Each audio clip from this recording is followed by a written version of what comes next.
Good afternoon, all. Thank you very much for waiting, and thank you very much for adapting. I'm sure you won't be too upset about us moving inside here. Normally, on these bilaterals that we hold here in Texas, we do hold them outside, but it is over 105 degrees, so we decided to move it inside today. So, appreciate everybody's patience with us moving things around. Mr. President, it's indeed an honor, two honors. Always indeed an honor to welcome you to the United States, but also, secondly, an honor to welcome you to the great state of Texas. You know, the United States and Israel have had a long relationship. The United States was the first country to recognize Israel as a state in 1948, and the first to recognize Jerusalem as the capital of Israel in 2017. Israel has and always will be a great partner to the United States.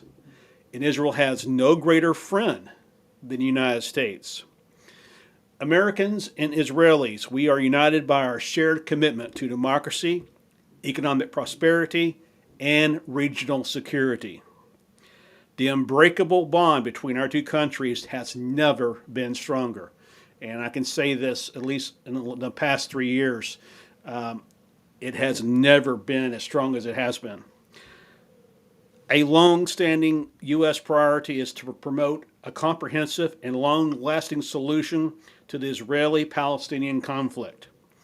The United States is also committed to encouraging increased cooperation and normalization of the ties between Israel and Arab and Muslim majority states, as exemplified by the Abraham Accords, and normalized by agreements between Israel and the United Arab Emirates, Bahrain, Morocco, and Sudan.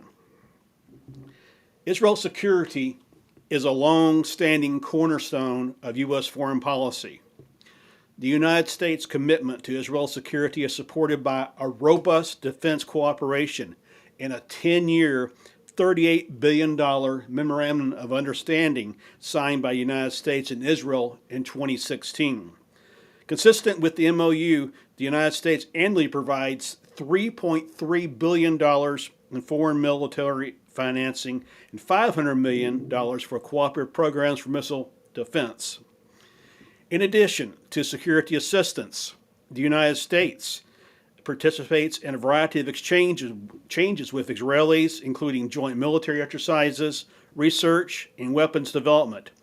Further, through the joint counterterrorism group and regular strategic dialogues, the United States and Israel work together to counter a range of regional threats. The U.S. and Israel economic and commercial relationship is stronger, anchored by bilateral trade of close to $50 billion in goods and services annually. The U.S.-Israel bilateral economic relations are codified in a number of treaties and agreements, including the 1985 U.S.-Israel Free Trade Agreement and the Agreement on Trade in Agricultural Products. Since signing the FTA in 1985, U.S.-Israel bilateral goods and services trade has grown eightfold, making it the United States the largest trading partner.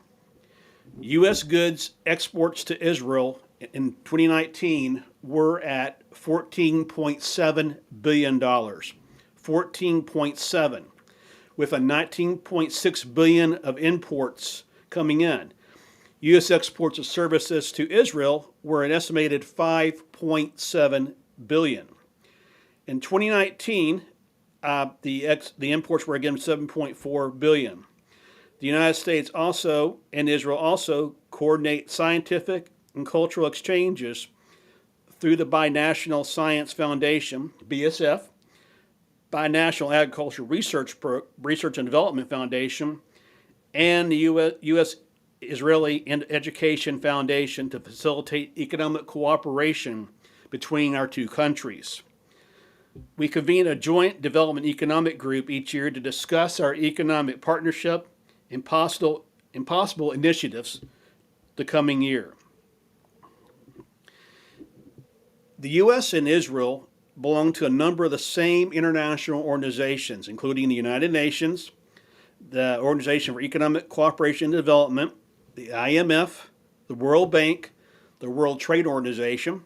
Israel also is also a partner for cooperation with the Organization for Security and Cooperation in Europe and an observer to the Organization of American States. So as you see through just this statement here today, there's been a long-lasting relationship that we've shared over the years through many different administrations and through some trying times.